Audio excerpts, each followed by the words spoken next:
C'est un grand plaisir d'être ici à Massey College et participer dans le forum public Prix Friesen 2021.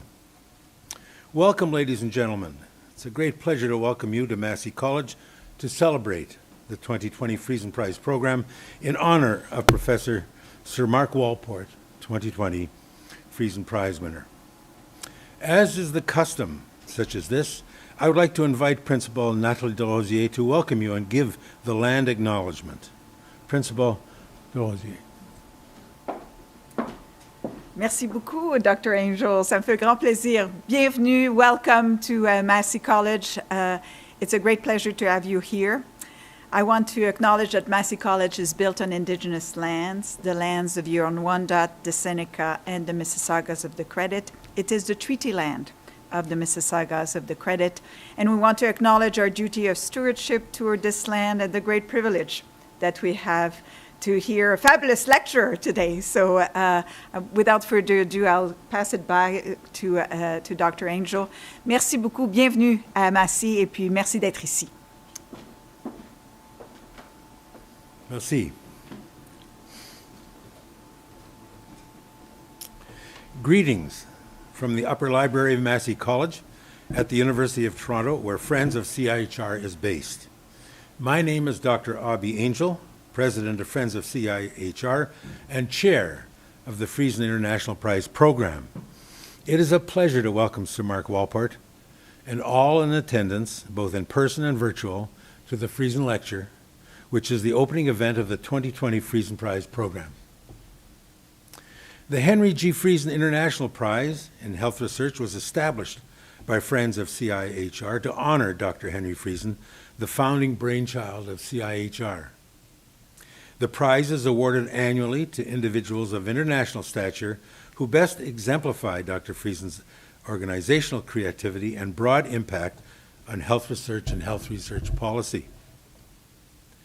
Friends of CIHR is now in its 21st year. We are celebrating the 20th anniversary now because of delays associated with this disruptive COVID-19 pandemic that continues unabated. This is the first in-person gathering of the Friesen Prize program in almost 2 years. We are so pleased that we can be in each other's company. We are also grateful for the technology whereby a hybrid program is possible with a real and virtual audience that is international. I'd like to draw attention to our past awardees. I don't have them all listed for you, but it's an extraordinary group of individuals that have been involved with continuing input in policy activities in this country and as government advisors. As a general reminder, our principal goal as an advocacy and educational group is to communicate the benefits of health research to the broad public and to attract the support trainees in their career development. We have recently undertaken to convene policy discussions in the form of roundtables on health research issues, as they are so important to help us inform decision makers and national leaders. We have a list of roundtables that aren't shown that cover important topics of the day, and these are transcribed and published as proceedings on the FCIHR website. Tomorrow we have a scheduled roundtable with an impressive panel of speakers. It's entitled Pandemic Preparedness, Science Informing Policy. Sir Mark will give the keynote entitled Science Advice to Government, When Science Meets Values. The speakers are all familiar faces at Massey College. I'd like to thank Dean Steiny Brown for its collaboration. I'd also like to acknowledge all our sponsors as well, who've been supportive over the years. As I mentioned in our international virtual launch in October 2020, Sir Mark embodies all the attributes accorded to Henry Friesen. We're so grateful for Sir Mark Walport's patience and willingness to postpone his visit until a safer time. Here's a brief biosketch of Sir Mark. A more complete introduction will be given by Dr. Alan Bernstein, who's in our midst. Sir Mark is recognized for his stunning contributions as a physician scientist, as an academic leader, as a visionary health research luminary in UK bioscience. His links to Canadian institutions over the years are significant. During his time as director of the Wellcome Trust, he helped create the Structural Genomics program. As chief scientific advisor to the UK government, he provided invaluable service to Canada on the establishment of our scientific advisory system. Most recently as CEO of UK Research and Innovation. And the Canada-UK STI relationship has developed impressively.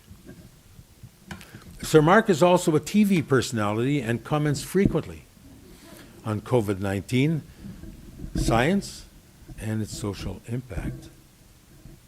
I would now like to invite Dr. Alan Bernstein, president of CIHR, to introduce Sir Mark Walport formally. Dr. Bernstein was the inaugural president of CIHR 2020, 2000 actually. Amongst many of Dr. Bernstein's accolades is he's a Friesen Prize laureate of 2017. He's also a senior fellow at college. Dr. Bernstein.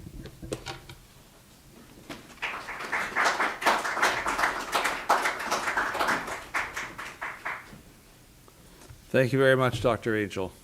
Well, it's a very real pleasure and a great honor for me to be asked to introduce this year's recipient of the Henry Friesen Award. Actually, it's last year's recipient of the Henry Friesen Award from Friends of CIHR, my good friend and colleague, Sir Mark Walport from the UK.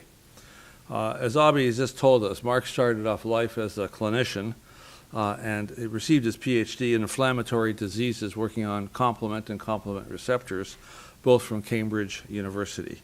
He quickly rose to become professor of medicine and chair of the Division of Medicine at Imperial College at the Hammersmith. He was also made a member of the Board of Governors at the Wellcome Trust and was asked then to become its director, a position he held with great distinction for 10 years between 2003 and 2013. And for those of you who don't know the Wellcome Trust, it is one of the world's largest health charities. I think it's second to the Gates Foundation charity. Perhaps it's number one now. He positioned the Wellcome at the very forefront of both genomics research in the UK and global health in the developing world. I think it was in his role at the Wellcome Trust director that Mark's deep understanding of the importance of fundamental science, combined with his intelligence, his perseverance, extraordinary visionary leadership, and short fuse for fools that really came to the fore. And it was in that role that I first got to know Mark, amongst other things, for his role in launching the Structural Genomics Consortium that is led by Alan Edwards here in Toronto. And I still remember very well, Mark, the call that you made to me when I was president of CIHR, asking if Canada would partner with the Wellcome Trust, because the head of that consortium was a Canadian, and I immediately said yes.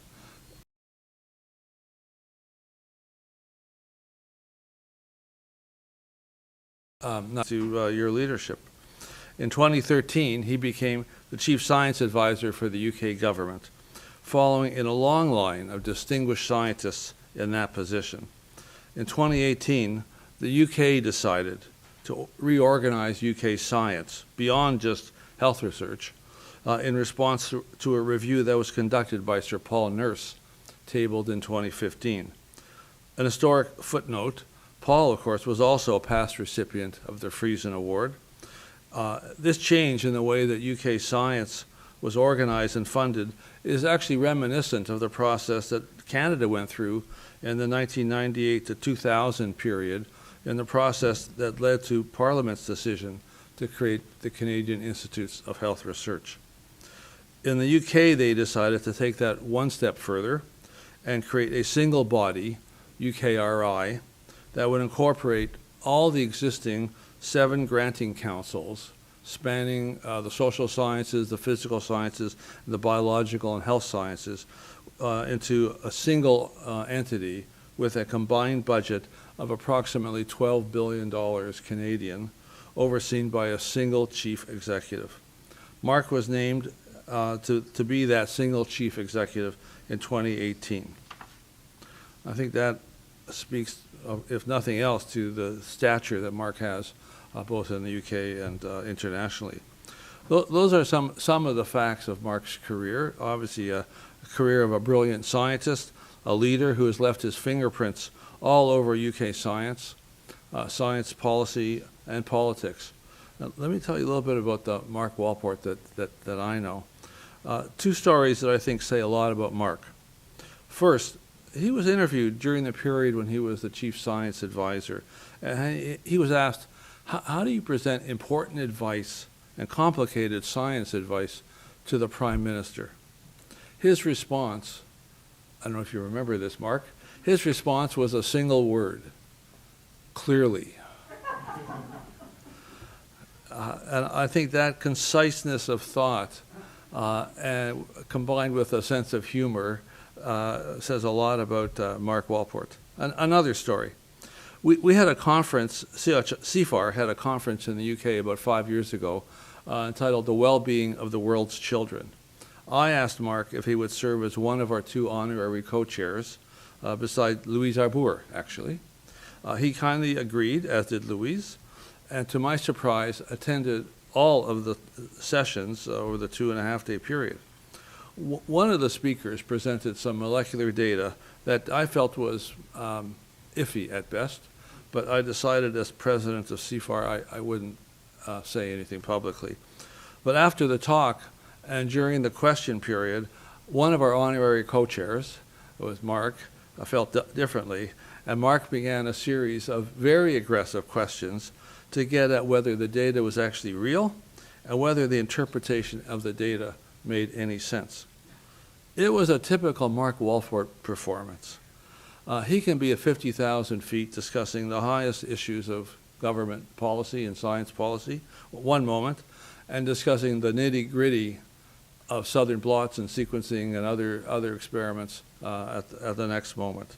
And he's not afraid to jump into the fray.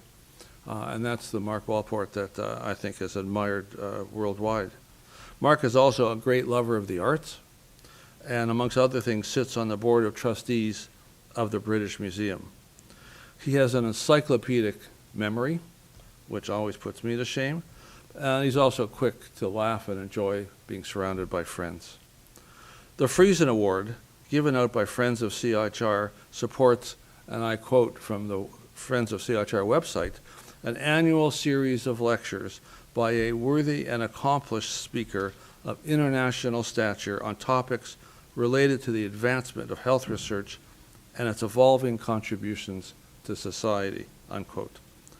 When Mark was elected to the Royal Society in 2011, his citation at that time read in part, and again I quote, "Mark Walport has provided national and international leadership at the highest level on biomedical research and policy issues, and is widely recognized as a world leader in the promotion of biomedical science."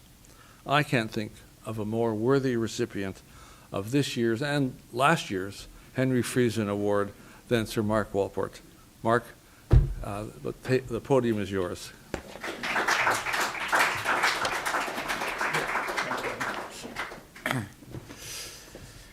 Gosh, oh well, thank you very much indeed. So I'm absolutely delighted to be here. It used to be quite an adventure to cross the Atlantic. It's become a bit of an adventure again, but I'm absolutely delighted to be here. Obi, thank you for your introductory remarks, and very many thanks to you and the Friends of the Canadian Institutes of Health Research for awarding me this prize. Principal Nathalie de Rosier, thank you for your hospitality. Alan, thank you very much indeed for those kind words. I'll speak to you afterwards.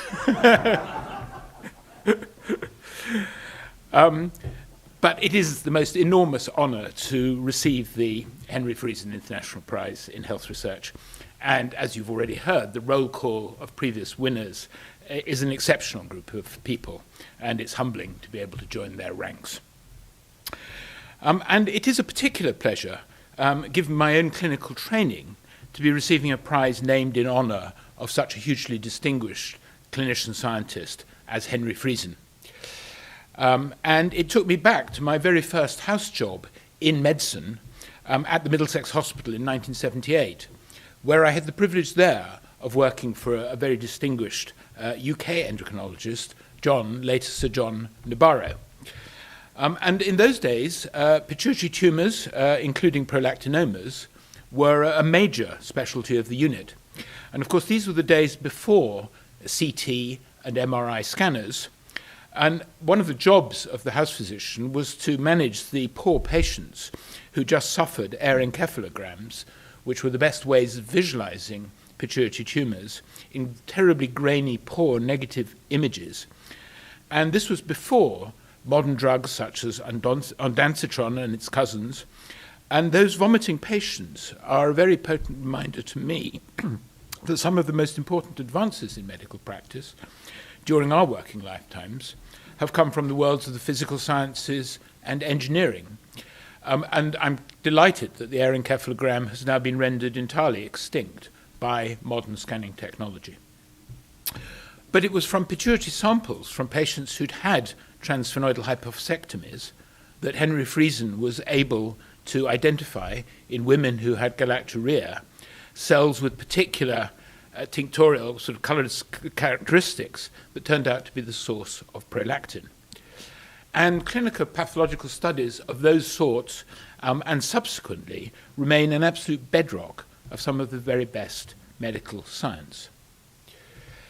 John Nabarro was an excellent mentor, and I will return to the topic of mentorship. He advised me, given that I'd always had academic research intentions, even from the moment I went to medical school, that after Middlesex I should try to get a job at Hammersmith Hospital, the Royal Postgraduate Medical School, which was founded in the 1930s and very much modelled on the model of Johns Hopkins. And thinking back to Alan's comments about my sometimes probing style of asking questions, I think I probably learnt that on the medical staff round, the grand rounds at Hammersmith Hospital, which were absolutely terrifying to present at. And there was no question of using a script or anything like that. You had to speak. And if you were a moment over 10 minutes, you were in trouble. And you had to be able to answer every question and give probing questions as well. So it was a good training. But anyway, it was there in 1978 that I met another senior house officer, near contemporary, a certain John Bell, who'd come from Canada and, of course, received the Friesen Prize himself in 2009, and whom I've known and worked with now for over 40 years.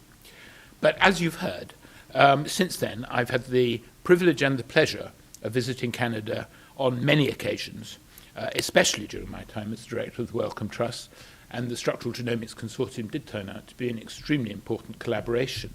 And I might return to it later because it was a very good example of something that could only be done by a team of people.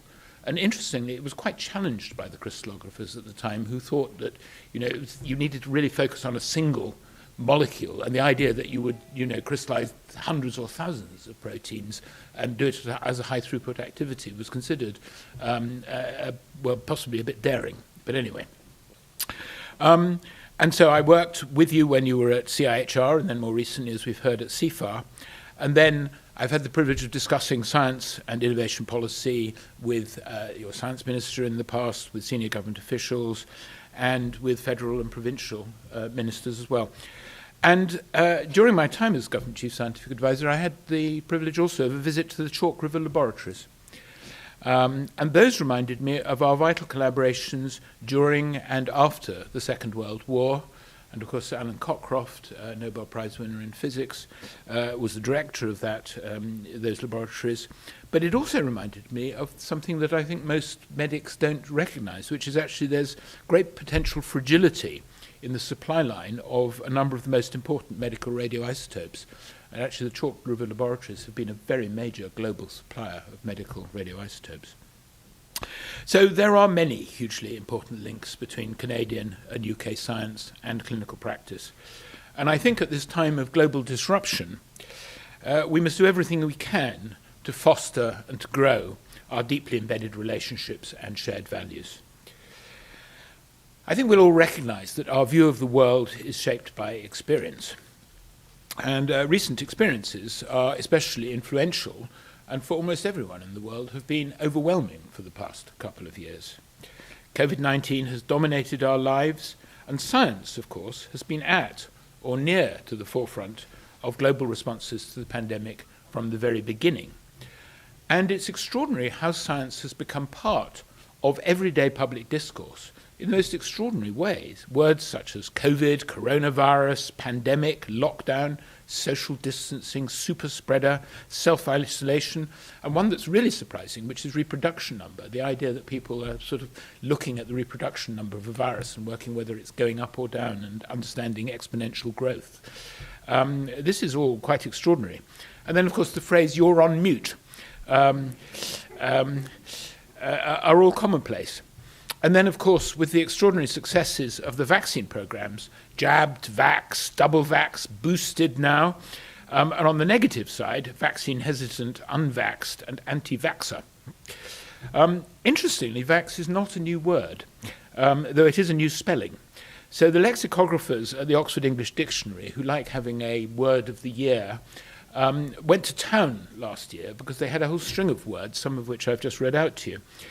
But they traced the word vaccine to 1799, and obviously the time of Edward Jenner. But it was only a mere 3 years later that the word anti-vaccinist appeared. And anti-vax, 10 years after that, in 1812, in both cases spelt with 2 C's rather than X's, but same word. So some things are sadly not new. And of course, the historian of science will recognize that the movement against vaccination has a very long, if somewhat undistinguished history. So I think we can all agree that science and research have been major contributors to understanding and managing the pandemic. But it's not only the medical and natural sciences and their application that have been crucial. We've benefited from a wide range of science, engineering, technology, but also the social sciences and the arts and the humanities have all been important. And so people are accustomed to talking about STEM, science, technology, engineering, and mathematics. But I think personally a far better term, which is more encompassing, is to talk about STEAM. So science, technology, engineering, the arts and humanities, and mathematics. Because all of these provide benefits to the health and well-being of human populations. And I think one of our challenges to medical science is that it does need to emerge from its silos if it's to work most effectively for all our benefits. And so a vaccine is a wonderful product of science, but is no use if it's in the syringe. It's actually got to be in the arm. And so the social sciences are necessary if we're to understand and combat the narrative of the anti-vaxxers, and indeed many other extraordinary and false beliefs about health and disease. And of course the truth is that in spite of the successful contributions of research, of science and medicine, they've not been sufficient to prevent many of the most powerful scientific nations in the world from having a very bad pandemic. They've been necessary, but far from sufficient. And in my other talks this week, during this visit, I will explore the interface between science and politics, and especially the challenges that arise when science meets and comes into conflict with the personal and political values of policymakers. But today is about research and the future of research funding and innovation. So I think a very important starting point is to ask how past funding has shaped our response to the current pandemic, and then think how we might build on the lessons from that, both the good lessons and the bad lessons. So it's essential, I think, to start with discovery science. Without this, we would have been in the position of the world facing the influenza pandemic of 1918. And remember, of course, that the bacteria Haemophilus influenzae was so named because it was thought that it was the cause of influenza, which of course it wasn't. So if ever justification of past and present investments in discovery science were needed, this has been provided by COVID-19.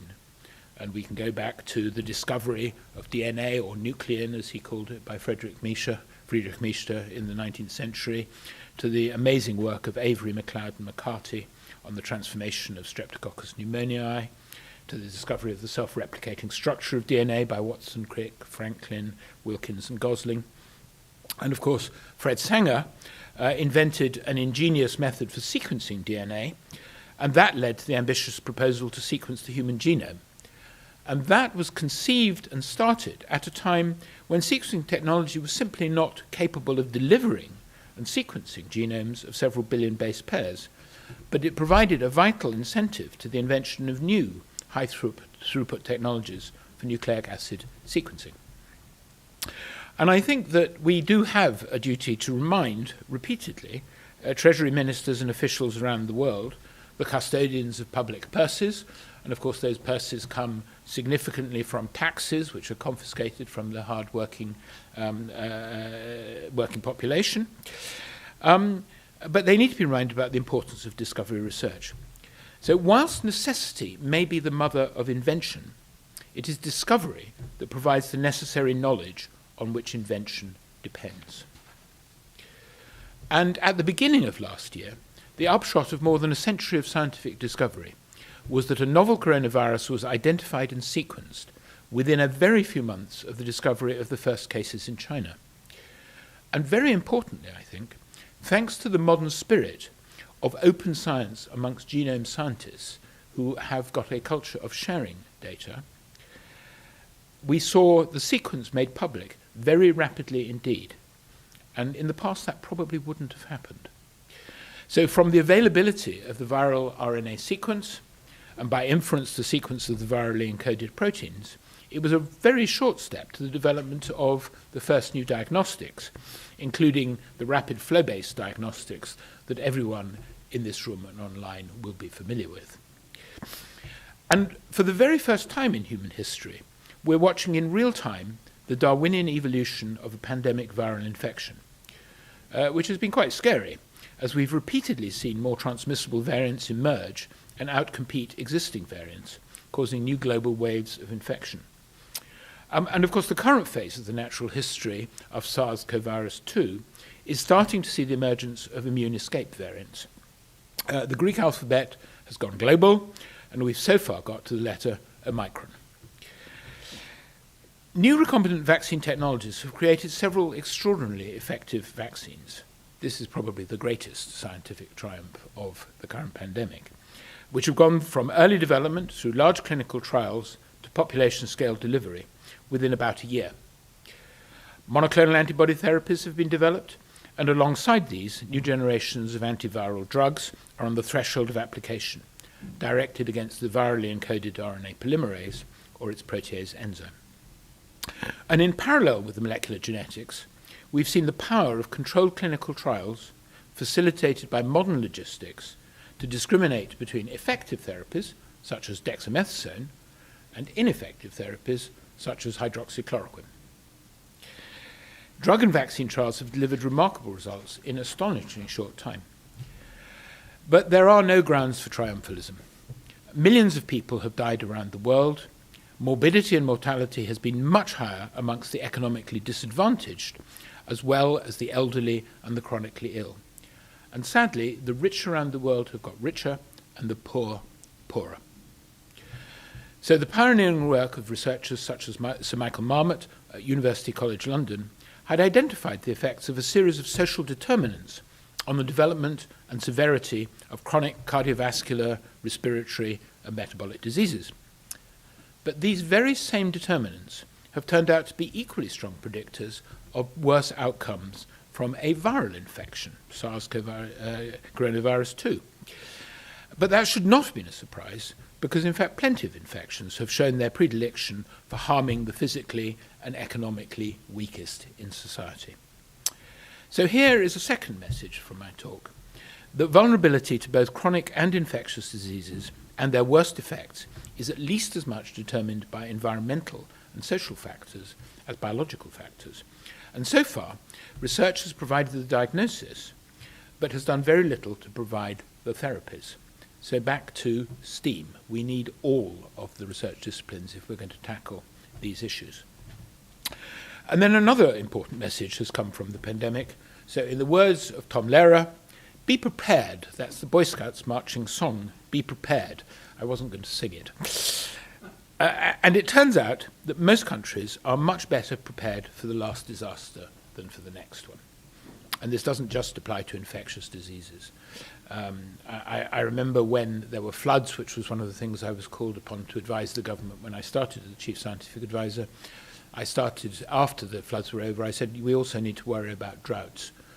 All the interest was in floods. None of the interest was in droughts. And I don't think this is a worldwide characteristic.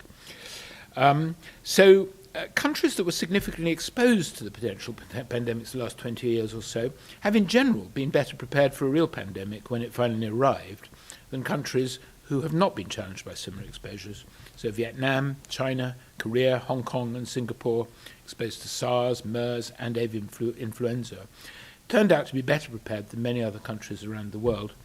And indeed Korea, after an outbreak of MERS in 2015, strengthened and expanded its epidemic intelligence service. And of course, citizens in that part of the world were much more culturally adapted to the wearing of masks. In the case of vaccines, there was actually greater global scientific preparedness, which had been stimulated by the emergence of this string of deadly viral infections around the world, some of which clearly had pandemic potential. Indeed, the United States, which is not necessarily a paragon of public health excellence or preparedness, discovered during the 2009 H1N1 flu pandemic, the swine flu pandemic, that it had inadequate domestic vaccine development and manufacturing resilience. And so over the years, investment in new vaccine technologies, vaccine manufacturing capability, and creation of partnerships such as the Coalition for Epidemic Vaccine Preparedness have all been important factors in the rapid development of coronavirus vaccines. But another key aspect of preparedness that has worked well has been the importance of pre-existing collaborations. It's much easier when they're up and running than to create them from scratch, although some very good collaborations have been created from scratch. And there have been significant cultural changes in the practice of both open and collaborative science over the last 20 to 30 years. So I remember very well in the early 1980s, when I was a young researcher at the Royal Postgraduate Medical School, friends and colleagues ended up in certain laboratories, for example in the United States, where research group leaders would quite deliberately set visiting fellows on exactly the same projects, in direct competition with each other. I don't think this was necessarily common practice at the time, but that it happened at all was extraordinary, and it was a recipe for a toxic environment. And a number of these people did not have a good time, I think it's fair to say. So collaborations matter for all sorts of reasons. They matter because many problems are best tackled by teams of people who bring diversity of thinking alongside complementary training and skills. They matter because many problems can only be tackled at a scale that require teams of people to deliver. And clinical studies often have to be very large to be adequately statistically powered to achieve meaningful results. And I think that's an important issue because in the past, too many biomedical studies have turned out to be wrong, not because there was wickedness, but because basically they were underpowered. They were too small. Teams were working in competition instead of working in collaboration. And physicists had got used to working in collaboration because you couldn't have your own Large Hadron Collider. Biologists less so. But it turned out that the genomics community got ahead reasonably quickly because it was absolutely necessary for them to collaborate to get the numbers of people that enabled genomic studies to have the power to deliver useful results. So one example of a collaboration that was ready to go was one called ISARIC, which was set up in about 2008, the International Severe Respiratory Infection Consortium. That had pre-prepared protocols that literally had to be taken out of a cupboard to be activated, and the ethical permission to go ahead, and they were basically providing the fundamental description of the clinical variability, the manifestations of the disease, the outcomes, enormously valuable studies. And then there were other collaborative national and international trial platforms. So Recovery was a UK collaboration that was set up during the event and worked very effectively. But then there were international platforms such as REMAP-CAP, Randomized Embedded Multifactorial Adaptive Platform Trial for Community-Acquired Pneumonia. I think that the acronyms that some of these trials have force the most extraordinary names on the studies, but anyway, leave that aside. and the WHO Solidarity Trial. These were all set up quickly with great benefits. But I think there's another important point, and that is the use of routine data. So well-organized health systems can collect huge amounts of routine, practical and operational clinical and administrative data in real time. And that has huge potential for informing health delivery and research. And so one thing that has happened during the pandemic in the UK is that the National Health Service and the Office for National Statistics worked with academia to provide powerful real-time epidemiological data across the UK throughout the pandemic, which has provided reliable population-level data on the incidence of the infection of the disease, on the prevalence, the strength, the persistence of the antibody response to infection and immunization, all in the context of very highly granular demographic data. And all of that has been made publicly available. Looking to the future, this approach to using routinely collected data has enormous power to improve public health and clinical care, and to act as an invaluable data source for research and innovation. The opportunities, and in my view the necessity, to use routinely collected data for health improvement at an individual and at a population level is still largely untapped. But in spite of all this excellent work, there were many areas where we were seriously underprepared for the pandemic, and there will be many lessons to learn. So bearing all this in mind, how should we act to fund the future of research and innovation? And I would start by suggesting that some of the key questions are: what are the best ways to fund discovery research? Who should identify the research questions? Who should pay, and what should they expect in return? Who should decide what to fund at a macro level, the balance between disciplines, which was a very important question when we put together all the research councils in a single organisation, but was an issue before, because it is politicians that decide on the allocation between a physical sciences research council and a medical one, or a social sciences one. And then at a micro level, who should decide which individual grants to fund in a competition? What should be the balance between collaboration and competition in tackling research questions? A really important question, I think, is how do we know whether we're getting value for money? Because this is money from the public purse. It's confiscated from all our pockets. How should we balance societal needs against the impulses of researchers? How should the research endeavour be organised, and by whom? And are the incentives for researchers best aligned with those that fund them, those that employ them, or the needs of society? And each one of these questions could take an hour, but I'm not going to spend an hour on each of them, you'll be relieved to hear. So, excellent research is most likely to emerge from research environments with an excellent culture. But what does this actually mean? Are the right incentives in place to encourage such a culture? And if we want to engender collaboration, why do we focus so much on reward by rewarding individual achievement above all else when it comes to promotion, to recognition by elections to national academies, and indeed by the award of prizes? Is the size and length of grant awards appropriately scaled to support collaboration versus individual effort? And if we want to support the education and training of future generations of researchers, why don't we take much more note of the strength of the education and training environment when we assess grants? After all, great researchers leave three things behind. They leave behind their discoveries, but they also leave behind the people they have educated and inspired, and the people they have trained. And in my opinion, we've paid far too little focus to those latter two issues. And then I think there are a further series of related questions for the funding of innovation. At a macro level again, what should be the balance of funding between research and innovation? Who should pay, public or private investors? And who should receive the returns of innovation? How should the scale-up of advanced technologies be managed and paid for? When should it be procured by government, and when left to the market? And how do we maximize benefits and minimize harms of new technologies? So, as I've implied, I'm going to be quite selective in my coverage of these questions and be deliberately somewhat provocative. Because the Henry Friesen International Prize is a prize for health research, I'll look especially through the lens of human health rather than disease, and start with what I think is one of the biggest challenges looking to the future. So, my generation of clinical researchers built on a strong tradition of investigating human physiology in health and disease. Throughout the 20th century, such work was supported by public funders, such as the Medical Research Council, counterparts in Canada, in the US, the National Institutes of Health, and by philanthropic funders such as John D. Rockefeller and Henry Wellcome.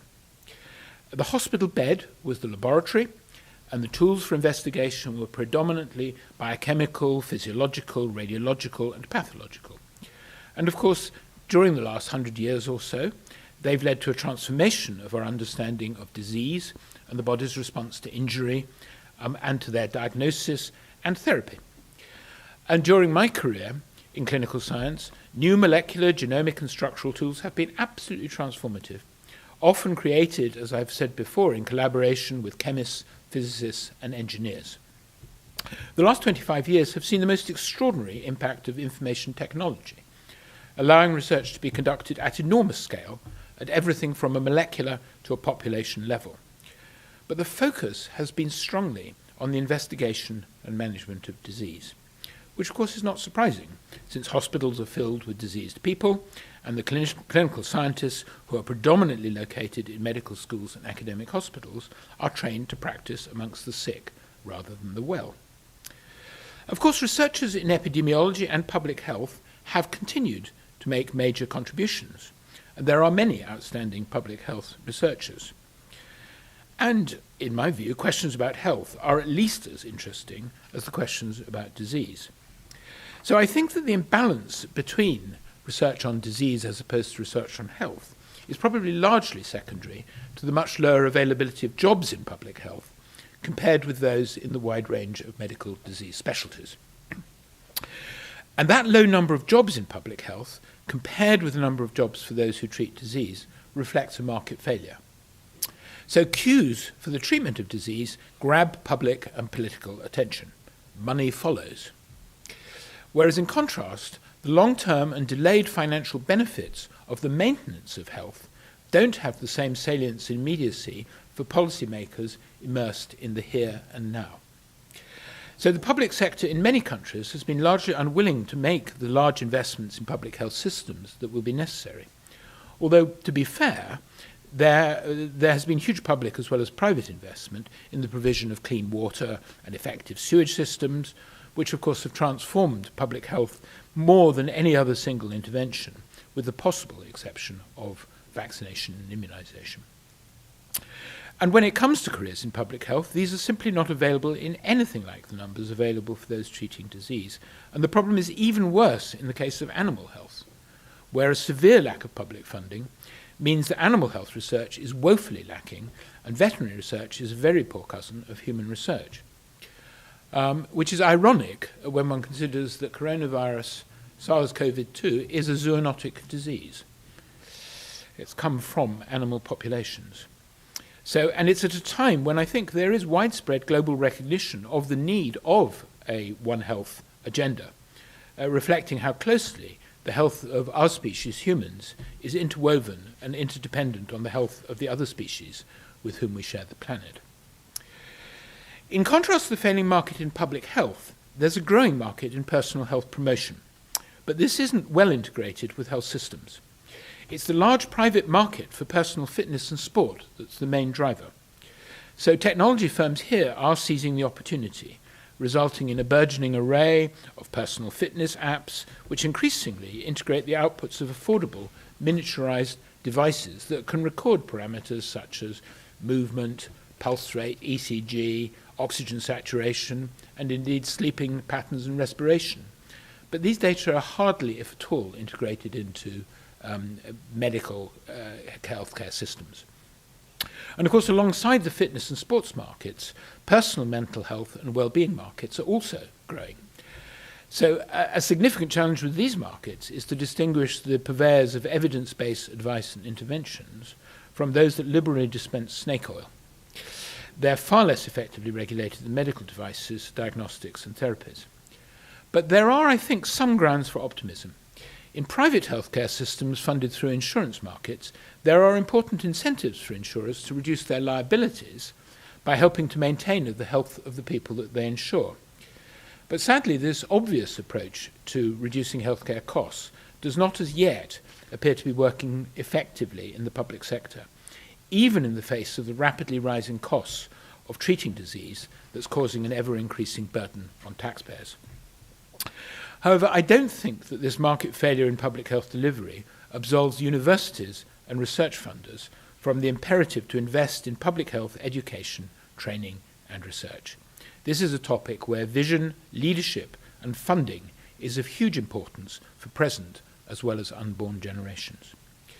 We simply don't focus sufficiently on the preservation of health, which has a long history, actually. So The Art of Preserving Health was written by John Armstrong in 1744, and he wrote, "Ye who amid this feverish world would wear a body free of pain, of cares a mind, fly the rank city, shun its turbid air, breathe not the chaos of eternal smoke and volatile corruption from the dead." But the truth is that turbid air and eternal smoke remain huge challenges for public health, be it pollution from the open and inefficient burning of wood for heating and brick kilns in countries such as India and many African countries, or the emissions of nitrogen dioxide and PM2.5 particles from vehicle exhausts in London, Toronto, and many cities around the world, or indeed the smoke from tobacco that kills in excess of 7 million people around the planet each year. And then when it comes to the volatile corruption from the dead, we should be reminded that one of the major sources of transmission of Ebola virus was at funerals. And that was where anthropologists were extremely helpful in determining what was going on and helping to provide acceptable substitutes for the cultural practice of touching the corpse, which then resulted in the transmission of Ebola. And then, of course, there's the whole question of well-being, which also raises important research questions. Health and well-being are not the same thing. It's perfectly possible to have a high degree of well-being, which was described and recognized in ancient Greece as eudaimonia, a good spirit, in the face of significant ill health. And I think there's increasing political interest in the concept that maximizing the well-being of citizens should be one of the primary goals of government and public policies. But to maximize something, one has to be able to measure it in the first place. And the UK Office for National Statistics now regularly measures the well-being of UK citizens through 10 dimensions that have been found to matter to people in the UK, but which are probably also highly relevant in other countries around the world. And so the 10 dimensions are personal well-being, relationships, health, what we do, where we live, personal finance, the economy, education and skills, governance and environment. And of course many of these crop up in the lists of the social determinants of disease. But the very fact that well-being and health are not coterminous raises important questions for researchers and their funders. Ill health and poor well-being are both expressed through a state of mind, but the treatment is not the same for both. And in the case of mental distress, I think there's sometimes a very significant danger of medicalizing unhappiness. We live in a time of global demographic change and turmoil, with aging populations in richer countries of the world and young populations in poorer, living with increasing environmental pressures and now, of course, the pandemic. And these changes are affecting health and well-being in all age groups. Research funders and the researchers they support need to rise to the challenge of not simply diagnosing the social determinants of disease and reduce well-being, but helping policymakers to identify possible solutions. And turning to the greatest unsolved challenge that faces those that study the biology of their own species, we really have still the most rudimentary understanding of the biology of human cognition and how the brain generates the mind, and indeed, of course, how the mind affects the brain and other organs. It's through our minds that we experience and express feelings about health and well-being. But we're still in the foothills of understanding of cognitive processes and how these are influenced and integrated into our senses of well-being and health. The higher cognitive functions of the brain remain a mystery, and indeed, with our current experimental tools, may currently be intractable to anything but the most partial understanding. So new tools will be needed that have the spatial and temporal sensitivity to measure neural activity in real time and to correlate this with cognitive functioning. And this leads me to a challenge that I think is primarily directed to research funders and the peer reviewers that make funding choices on their behalves. There's a paradox that a grant application that aims to develop a new tool or technology is likely to be viewed with much less favour than an application that aims to discover a pathological pathway or specific types of cellular or molecular functions. Yet it's the development of new tools that opens whole fields of research and ways of uncovering the secrets of nature. These are the advances that typically win Nobel Prizes. Examples include the majority of the 12 Nobel Prizes awarded to researchers in the Medical Research Council's Laboratory of Molecular Biology in Cambridge, from Fred Sanger's invention of sequencing technologies for proteins and then DNA, to Richard Henderson's development of cryo-electron microscopy, and Greg Winter's phage display technology to direct the evolution of antibodies. So what are the lessons to learn from the Laboratory of Molecular Biology? And I think they're important ones. It's a research institute that offers some of the most promising researchers long-term stability and freedom to tackle really tough research challenges. So it's difficult to get into the Laboratory of Molecular Biology, but once in, it'll take a long time before they throw you out. So typically people will spend at least 10 years and normally as much as 15. And so they're very tolerant of long-term risk-taking. And so that stability and freedom to tackle really tough research challenges, it's a place where they're not competing with anyone other than themselves. And so where in the tea room, the newest graduate student interacts on equal terms with the most senior scientists in the institute, and they're all motivated to help each other. So I think the ingredients for the recipe for a successful research environment are talented and diverse people, a culture of mentorship and mutual support, outstanding infrastructure, lots of time, and sufficient money. And so as a corollary of that, and it's obvious, but I'll say it anyway, the most talented research will be unlikely to achieve their potential in an environment that does not value mentorship, that encourages internal competition, that lacks adequate funding, and doesn't provide long-term support. Obvious, but rather common nevertheless. Some of the most important lessons from the COVID pandemic reflect necessity as the mother of invention in an emergency. So war and other national emergencies have provided the stimulus to research and innovation over many centuries. And it's quite easy to forget, because we take the public funding of research for granted, that it was really only at the start of the 20th century that public funding really kicked in the support of research and innovation. And so it hasn't always been like this, and we shouldn't necessarily assume that it will forever be so. We have to continue to make the case. So the UK Medical Research Council was forged by the demands of the First World War, and of course the US National Science Foundation was created as a result of the experiences and advice of Vannevar Bush, the presidential science advisor during the Second World War. What does crisis teach us? Emergencies force the streamlining of the bureaucratic process, and also the acceptance of higher degrees of risk than normal in an attempt to find solutions for really urgent problems. They force the cautious guardians of both public and private purses to spend more money. The balance between risk and reward for new products in the context of dangerous diseases is shifted in a way that helps regulators to act quickly, allowing, for example, earlier conditional approval of new drugs coupled with continuous monitoring of products once they're released. There is, I think, a huge opportunity to transfer these lessons to peacetime. But sadly, history teaches us that cumbersome bureaucratic processes usually return in force when emergencies are over. And I fear that it will be no different in the aftermath of the current pandemic, especially in the face of damaged economies. There are lessons here that I feel will not be learned.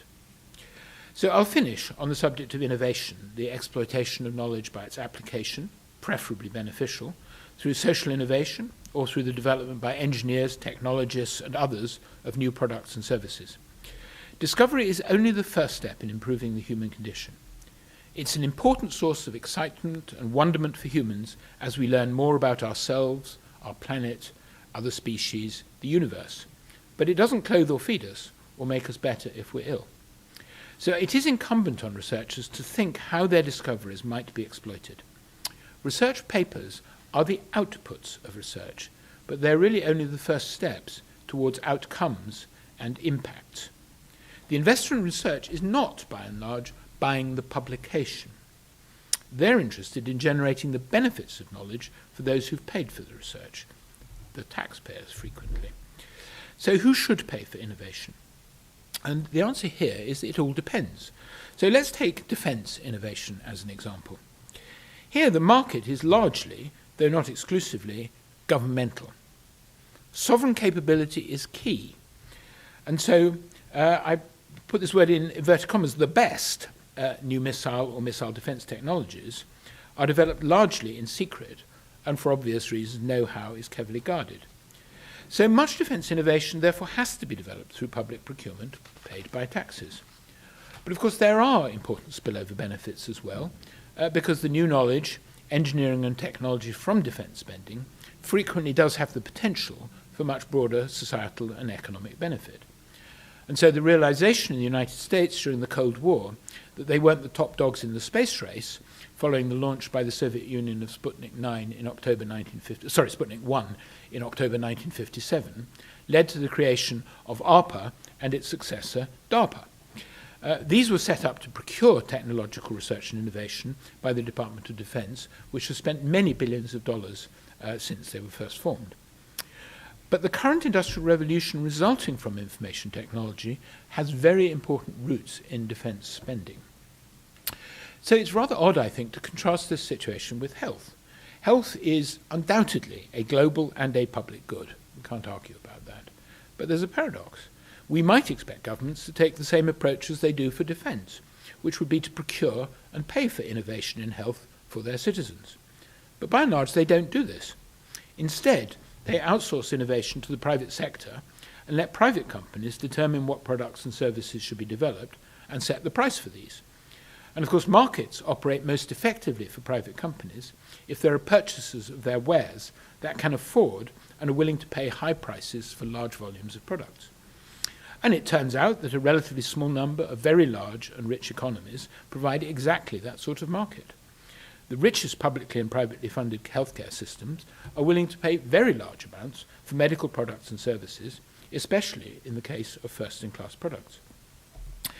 And in the case of the pharma industry, there are a relatively small number of major companies with a global footprint that historically have provided the bulk of the most important products.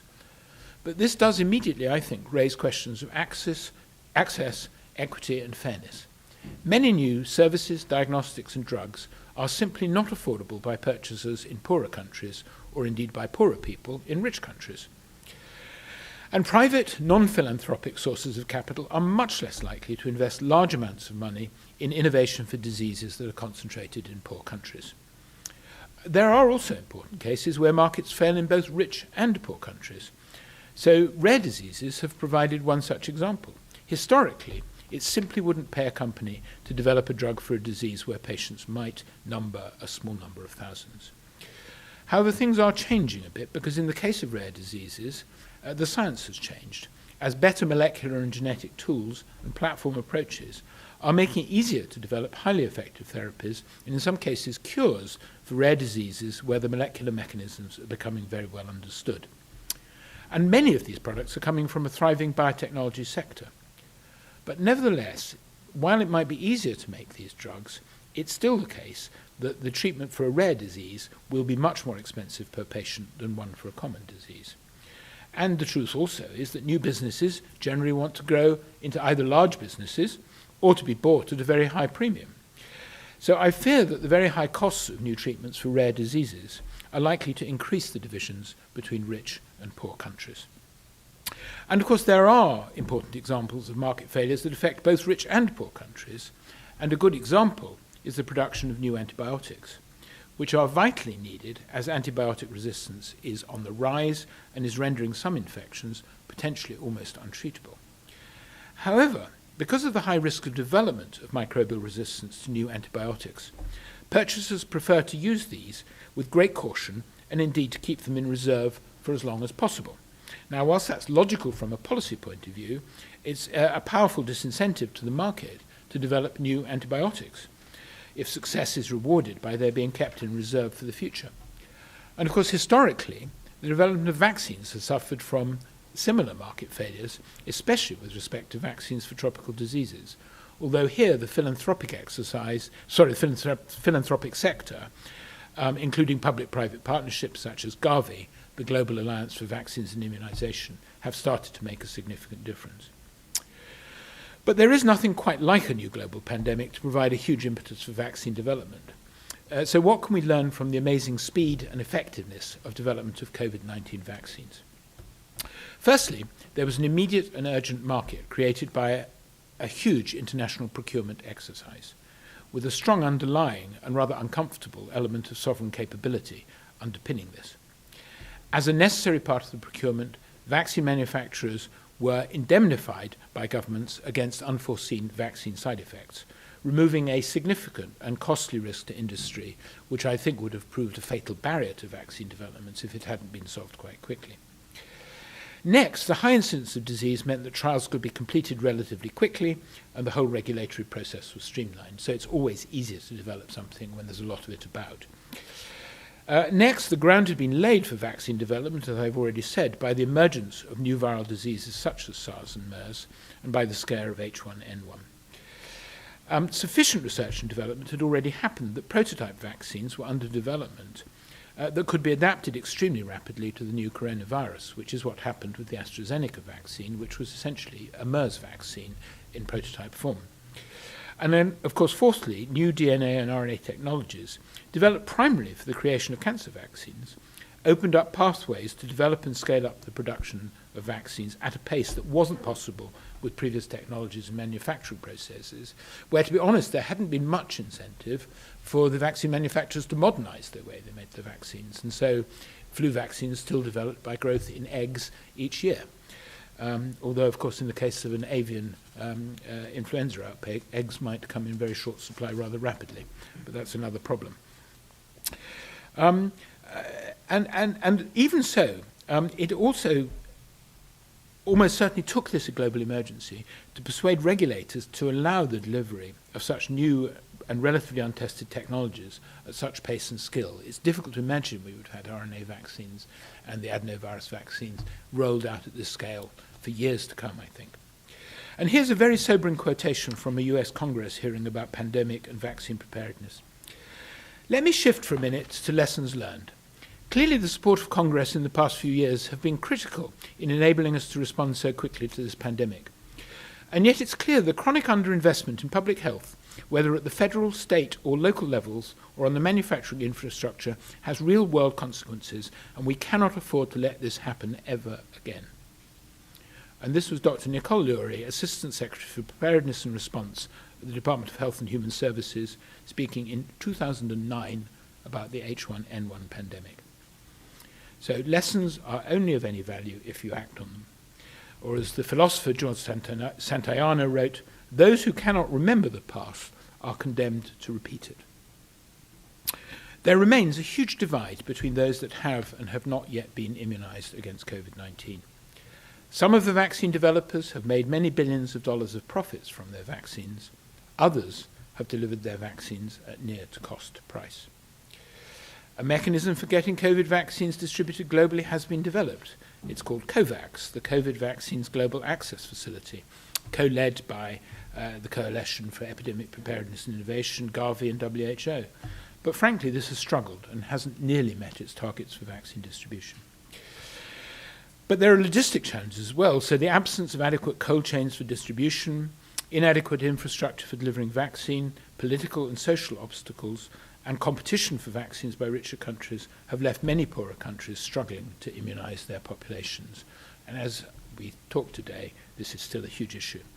And of course, even within the richest countries, returning to where I started, vaccine uptake has been highly variable, with vaccine hesitancy remaining a significant challenge. So finally, looking to the future, our children and grandchildren face huge challenges. The presence of more than 7 billion people on the planet poses huge risks, demographic and environmental. We humans currently have a rather special and remarkable place on our planet. Our numbers and our capabilities are changing our planet in indelible ways. We've managed to discover, through science and ingenuity, the geophysical and the biological history of our planet over many millennia. But sadly, our own species now has left an indelible mark on that record, which alien visitors, or our successors, depending on what they look like, many millions of years hence, will be able to identify in the geological strata, which is in the process of being named the Anthropocene epoch. As a major part of our imprint, we're making it life difficult or impossible for many of the other species with whom we share our planet. We are unique on Earth in the way that we have shaped and built environments across large areas of the planet to allow us to live in relative comfort. We must now use all our ingenuity for the benefit of future generations. Research and innovation in health and well-being are going to be vital parts of that effort. We must be very thoughtful about how we fund and support the necessary research and innovation. Our lives have been improved enormously by the discoveries and innovations of previous generations, but we are in danger of wrecking the lives of future generations. We owe it to them to facilitate and support the research and innovation that are needed to tackle the toughest demographic and environmental challenges that we have ever faced. These threaten our health as never before. Thank you for your attention.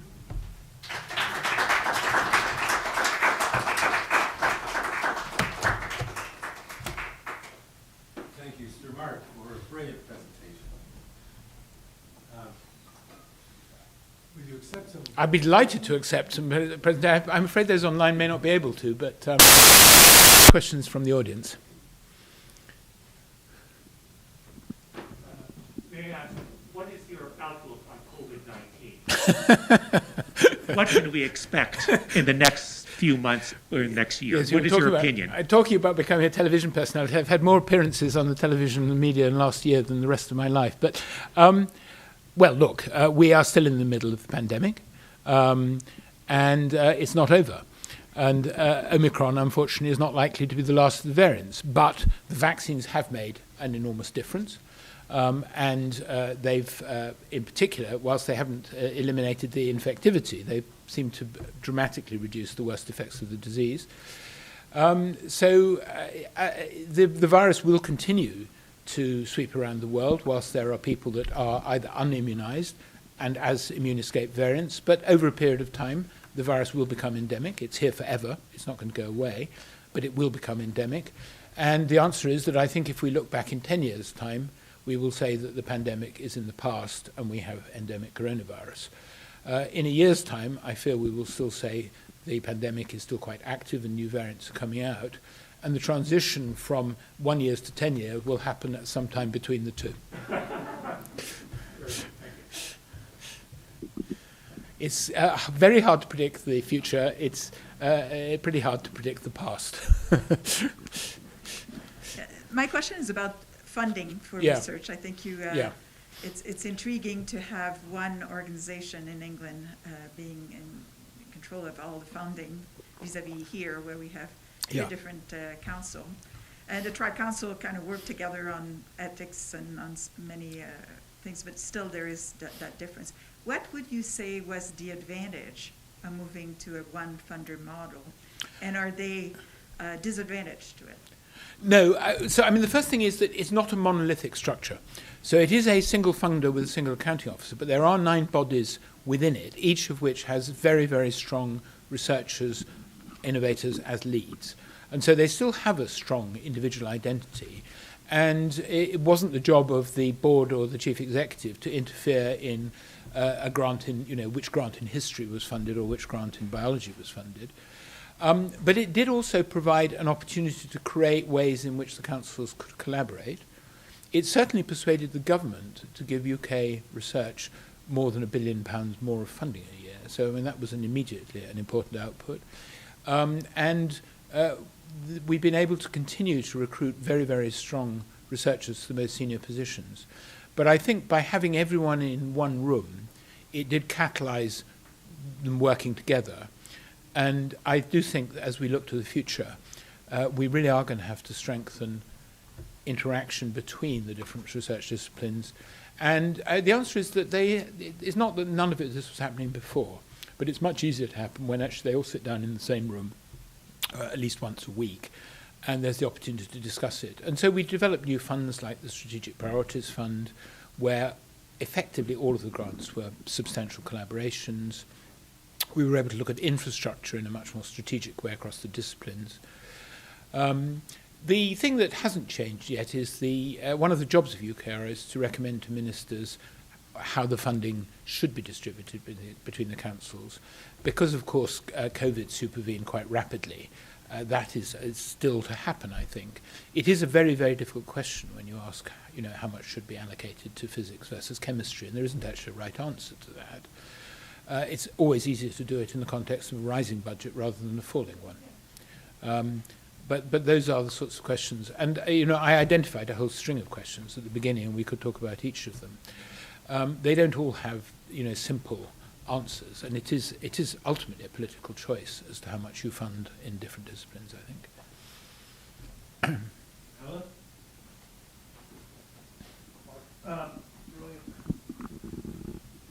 Thanks. Really brilliant talk. I'm trying to think of what you didn't touch on in your survey. I'm going to focus on one thing, not because it's the most important, but it's sort of a pressing issue here. You talked about research and innovation as if they were two non-overlapping activities. And so, of course, as you know, and I can see from your body language, there's a blurring between them. And indeed, if you look at the vaccines that have been produced as a product, it's a great example of how fundamental discovery science and making that vaccine product have really become one activity almost. Yeah. So how does that, in your mind, play out in terms of funding policies and policies more broadly? Well, it raises, you're absolutely right. And you could look at the Laboratory for Molecular Biology story in another way and say that most Nobel Prizes are actually awarded for innovation. Because actually they're awarded to people who have developed new technologies that they have then applied to discover something. But those discoveries also have applications that are much broader. And DNA sequencing, nucleic acid sequencing is quite clearly an innovation that has very widespread societal application. So you're absolutely right about the blurring. And I think that goes back to Natalie's question about UKRI, actually, because there was a lot of dispute as to whether the UK's innovation agency should be placed inside with the research councils. And actually the reality is that there was quite a lot of collaboration between them before, actually. And so particularly the Engineering and Physical Sciences Research Council had done a lot of collaboration with the UK's innovation agency. And so, it's a bit like the question between basic and applied research. So these are not clear distinctions, and I entirely take your point that research and innovation are definitely not separate silos. But actually the politicians view them rather differently. And there is still, I think, there's very few countries, I think, where it would not be accepted that there was a market failure in discovery research, and if it was to happen, it needs to be paid through the public purse or through private philanthropists if they happen to be around.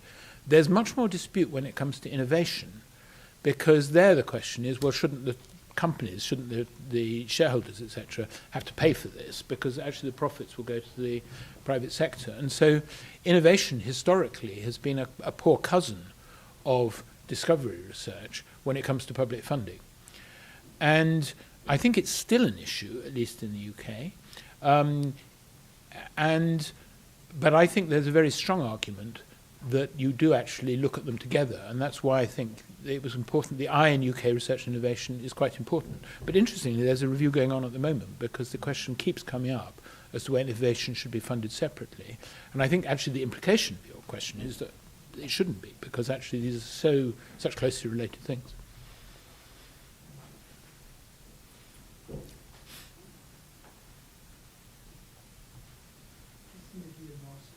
Question.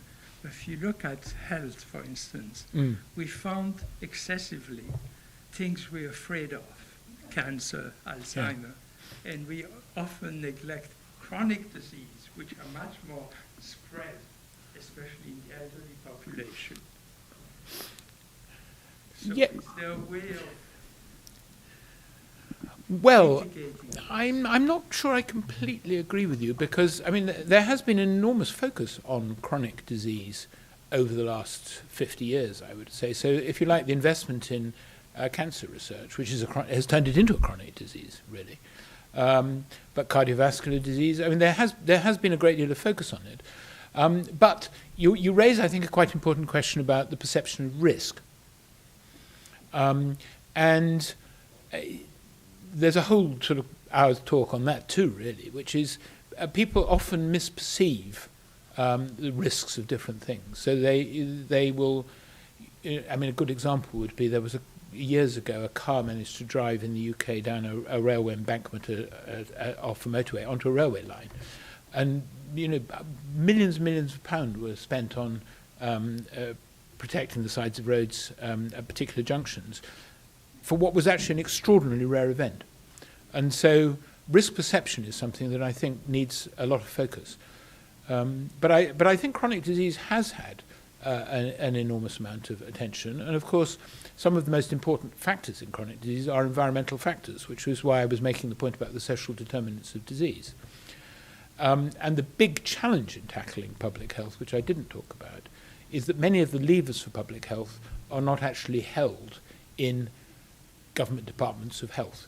They're actually in education, in housing, in transport, in social welfare of different sorts. So that's one of the challenges, that actually it's, and most governments, because they sort of devolve policies to individual departments.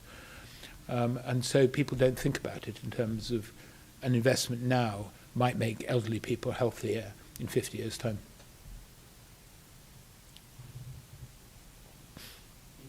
A fascinating talk. I wanted to ask about some of the points you made on the role of sovereign institutions in fueling research agendas and funding research. What do you make of the sort of ongoing conversation on global public goods and the idea of sort of trusts in financing and governing things like vaccines that are fueled by research? Yes, well, I mean, it's a really good question. So most politicians would say that the primary duty of a government is to the health, welfare, resilience and security of their own citizens. So they have, if you like, a sovereign responsibility. And then different governments take rather different views to their global responsibilities in terms of the obvious global inequities, the sort of historic imbalances that have resulted in things happening in particular ways. And, you know, there are specific pockets of funding, overseas development assistance, which are identified, and you can see different countries spend very different amounts on that. And I think that politicians around the world have been grappling with the, you know, really difficult policy question, actually, which is no one had vaccines at the beginning. When vaccines came along, is it surprising, I think, that most countries wanted to get vaccines for their own citizens? That created the obvious danger of nationalization of vaccine production, and to some extent that did happen with the Moderna vaccine in particular, I would say. But is it, and it's very easy for sort of scientists to stand up and say, well, look, if you're going to crack this problem, until the world is immunized, we're not actually fully protected against the worst effects of this disease. But of course, the scientists aren't elected, and politicians are facing their electorates, who, not surprisingly, by and large, want to get the vaccine. So I think this is genuinely a very difficult tension. And I think the only way around it in the future is, you know, outside the heat of battle, because this has all been done in the heat of battle, I think this needs to be looked at again. And one of the important features of the new technologies is that that you can ramp up the scale of nucleic acid synthesis, you know, much more easily than some of the previous technologies.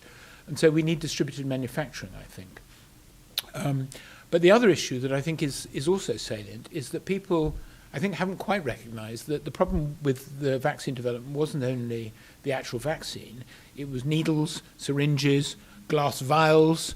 All of the supply lines suddenly became nationalized at a time of pandemic. And so when things go wrong, that's when sovereign capabilities tend to come to the fore. And not surprisingly, governments put the interests of their own citizens first. And so, you know, it's very easy for a researcher or scientist to stand up and say, well, you know, it's obvious what should be done, it should all be shared. I mean, that's fine. But if you're faced with the practical realities of being a political policymaker in charge of government departments, a prime minister, a president, whatever, then, you know, they've got to tackle it through the lens of their political jobs, as it were. And I think that one of the lessons that need to be learned is I think there are very important questions about global resilience. And it's a slightly long answer, but I think there's another important point. There was too much in the lecture already, but one thing I took out was that one of the things that didn't happen in this pandemic, which could have done, is that critical national infrastructure by and large did not break down. And so the lights stayed on, transport networks by and large worked. So we were fed, water supplies if we'd lost, imagine this pandemic without the internet. Just imagine. And that's, 25 years ago, we wouldn't have had anything like the capability now. So critical national infrastructure has held up. But nevertheless, it is actually quite fragile. And as human societies have become more efficient, and we've become less resilient. And so we're dependent on just-in-time supply lines. And once they break down, then shops are empty very quickly, for example. So I think it's a really important question. But you can't solve these problems in the heat of an emergency. That's the challenge. You have to have thought of them in advance. Well, I think it's time to move on, Mark. And thank you for such a deep and brilliant presentation. Thank you. It's wonderful you brought up all these questions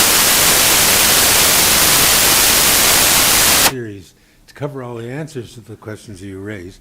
I'd like to point out, of course, that Sir Mark's presentation is in manuscript form and will be published in both languages and is available soon in Book 7 of the series of the Friesen Lectures.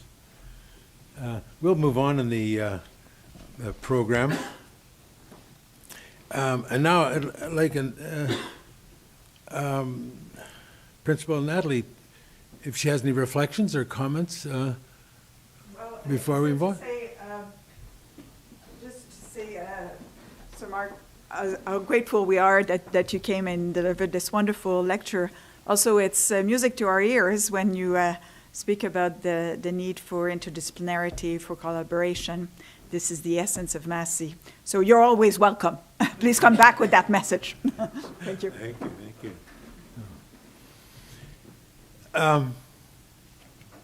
Now, I have a brief announcement about succession. This week will be my last opportunity to formally communicate from the podium as president of Friends of CIHR, as I will be retiring at the end of the year. It is our good fortune that the Succession Planning Committee, chaired by Dr. Bruce McManus, successfully engaged an exceptional successor to lead the organization beginning January 1. I thank Dr. Bruce McManus and Reinhard Reitmeier for discussing with Dr. David Malkin his role in accepting the appointment as president-elect and board chair of Friends of CIHR effective October 15, 2021. Dr. Malkin will assume full responsibilities on January the 1st of 2022. And I'm so pleased to have the opportunity to introduce Dr. David Malkin, President-elect of Friends of CIHR, to this audience and this community that's international. Dr. Malkin is Professor of Pediatrics and Medical Biophysics in the Temerty Faculty of Medicine at the University of Toronto. He is a clinician scientist, a cancer physician, and an academic leader at the Hospital for Sick Children. He is the CIBC Children's Foundation Chair in Child Health and Research. Dr. Malkin's extensive research program is focused on genetic and genomic mechanisms in childhood cancers and susceptibility. And I'd like to invite Dr. Malkin to say a few words and give thanks to our Friesen Prize winner.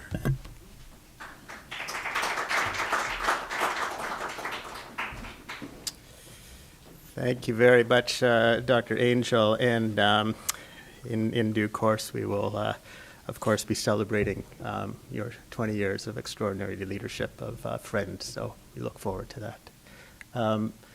I, unlike the others, didn't have prepared remarks because I was, aside from the title, not entirely sure what Sir Mark would talk about, but I've been riveted by your comments, by the breadth of science that you covered, and particularly, and I'll get back in a second, to your addition of the A in STEM. I do personally believe that's incredibly important and actually reflects, of course, the culture of Massey, as well as I think the culture of many of us in the fields of science and medicine and the humanities.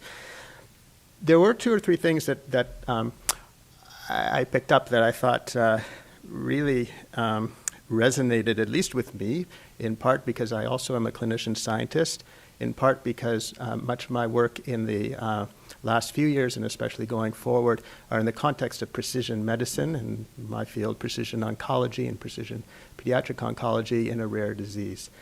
And what you talk about of this need to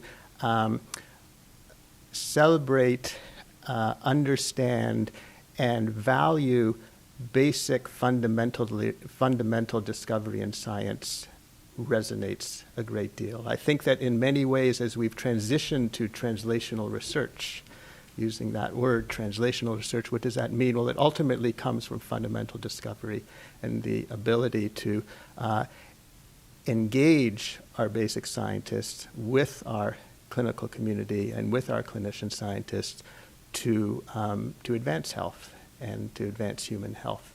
And I think, as you pointed out very eloquently, the last 2 or 3 years of the pandemic have highlighted this as probably nothing else could. We can't live in different worlds if we're meant to accomplish what we want to do.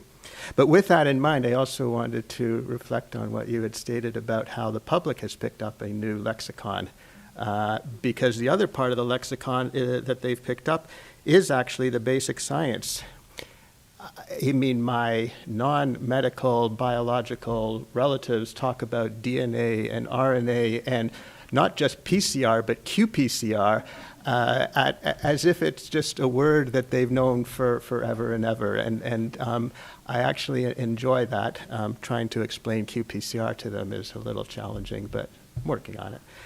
I think the other point that you raised, and Dr. Bernstein, who I've known for quite some time, one of my mentors in my early days of developing a career, pointed out your contributions to Canadian science and to building much of the infrastructure that we value here, based in large part on what you have been able to accomplish in the UK. And I think, again, it brings out this ability for us, if we put aside our either geographic, political, or other differences, that really we are able to work extraordinarily well together. And your example and what you've highlighted in your talk here has been very important, I believe. And then just a couple of more points that I think, in my mind at least, I'd like to touch on, and that's that interrelatedness or interrelationship of the many aspects of the field. And when I look at our own work in precision health, what I found fascinating is that when we, a few years back, decided we wanted to create a national precision oncology program, it really didn't take that much effort to bring people from different scientific backgrounds together once you explained the reasons why. But also, as you pointed out, the only way we get there is through identifying talent and discovery and diversity, identifying mentorship, which is key, developing an infrastructure that everybody can take part in, and allowing them the time to do what they love to do, which is essentially science. And of course, money. We'll have opportunities to talk more about how you managed to do that. So I'd like to then, just to conclude, and thank you again, but reflecting on that STEAM and not STEM, and bringing in somebody who I absolutely enjoy reading, which is Mark Twain, and goes to this issue of we've had pandemics and smaller pandemics for decades, if not centuries, and we sometimes wonder if we really do learn from the past, which is what you reflected on. And Mark Twain said, history doesn't really repeat itself, it just rhymes. And I think we're now living one of those rhymes. So, Sir Mark, thank you very much for this absolutely phenomenal lecture. Congratulations on such a well-deserved honor from the Friesen Prize, and we're looking forward to another few days of great interaction. Thanks again.